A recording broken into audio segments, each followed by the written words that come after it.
Following the success of the Isle of Man TT0 and FIA Formula E, MotoGP is on course to develop its own electric motorcycle racing class. 4 manufacturers have reportedly offered to power the new supporting discipline, which is expected to debut with 5 races in the 2019 championship.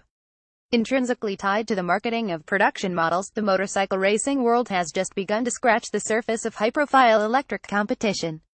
It all started with the TTXGP that debuted at the Isle of Man Tourist Trophy TT in 2009, attracting the interest of the Fédération Internationale de Motocyclisme (FIM), which soon after attempted to run its own ill-fated e-Power Championship.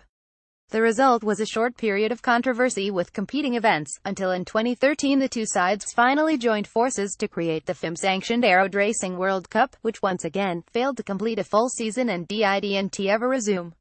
In the meantime, Isle of Man authorities managed successfully to dodge the bullet by cutting ties to the TTXGP and organizing its own electric class as of 2010.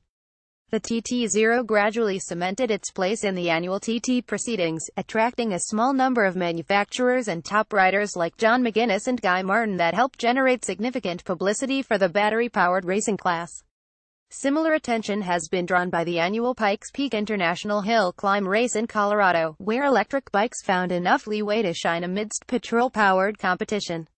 With the automotive example of FIA's Formula E Championship having proven its viability, FIM returns to the electric field with fresh ideas. Carmelo Ezpeleta, CEO of MotoGP commercial and television rights holder Dorna Sports, revealed in an interview that an electric class is on its way to join the MotoGP circus by 2019. The new discipline will be a one-make series, for which 4 manufacturers have already placed their offers and more are expected, according to Ezpeleta. The plan is to field a total of 18 electric prototypes that can reach top speeds of approximately 200 km per hour, 124 miles per hour, so that they can last 10 laps on a single charge. This new class will support 5 MotoGP events in Europe, and most seats will probably be offered to existing privateer teams from MotoGP and Moto2. While Formula S batteries are charged by glycerin generators, Dorna and FIM are looking straight at the sun for carbon-free charging.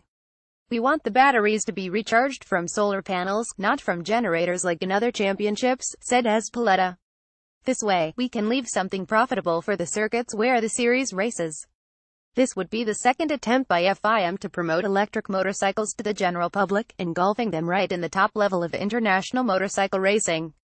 If 2010 proved to be a bit premature, this time conditions could be a bit more favorable, especially under the protective wing of a single-make class. At first, the whole idea seems somewhat underwhelming, given that the electric prototypes are expected to run at a pace comparable to the 250cc bikes of the Moto3 class, but just remember what happened with the TT0. The slow and primitive-looking bikes of the 2009 TTXGP grew in just a handful of years to lap the Isle of Man at a pace that would stand its ground in the 600cc Supersport class.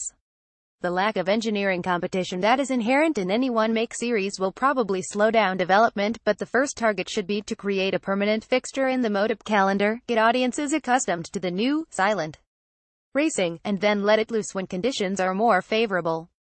After all, many market analysts predict that the coming decade will host the commercial tipping point for electric motorcycles, and racing unavoidably follows market rules. View Gallery 3 images.